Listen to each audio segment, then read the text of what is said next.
Hello, good morning সবাইকে আমার পরিবারে স্বাগত। আর আশা করি সবাই ভালো এবং সুস্থ আছে। ঠাকুরের কৃপায় আমিও খুব ভালো আছি।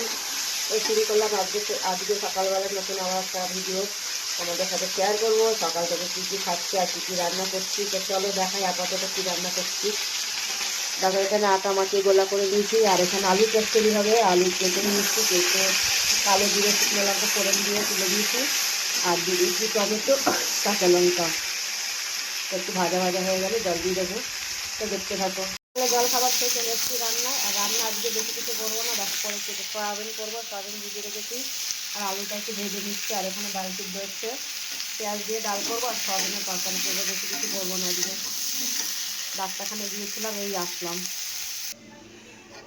তো দেখো বন্ধুরা, আলুটা আমি লাল করে ভেজে তুলে নিয়েছি। আর এবারে তেল গরম করে দিয়ে দেবো এতে সাদা জিরে,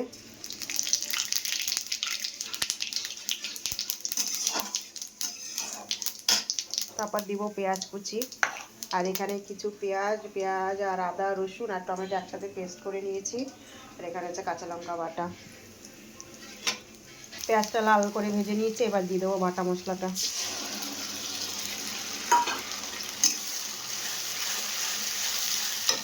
এবার একে একে এর মধ্যে নুন, হলুদ, একটু লঙ্কার গুঁড়ো সব দিয়ে দেবো। মশলা কষানো হয়ে গেছে, তারপরে আলু আর সয়াবিন তুলে দিয়েছি। খানিকক্ষণ আবার ভাজা ভাজা করবো, তারপরে জল দিয়ে ঢেকে দেবো। তো বন্ধুরা, তরকারিটা আমার হয়ে এসছে। এখন দিয়ে দেবো খানিকটা চিকেন মশলা। চিকেন মশলাটা আমার আগে দেওয়া উচিত ছিল, যাই হোক আমি ভুলে গেছি, এখন দিয়ে দিলাম।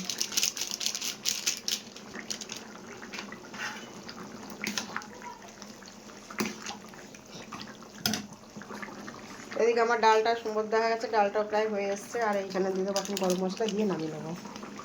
তো আজকে সিম্পলের উপরেই রান্না করলাম, বেশি কিছু করিনি।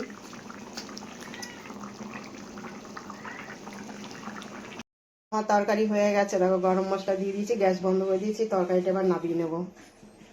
তো এই ছিল আজকে আমার রেসিপি, সয়াবিন আর ডাল। তো তোমাদের কেমন লাগলো অবশ্যই কমেন্ট করে জানিয়ে যেও। আর যদি ভালো লেগে থাকে অবশ্যই শেয়ার করে দিও, যাতে অন্যদের কাছে পৌঁছায় ভিডিওটা। আর সবাই সবার পাশে থেকো, ভালোবাসা দিও অপরন্ত। সবার আমার থেকেও তোমাদের প্রতি সকলের জন্য ভালোবাসা রইল। তো সবাই ভালো থেকো, সুস্থ থেকো।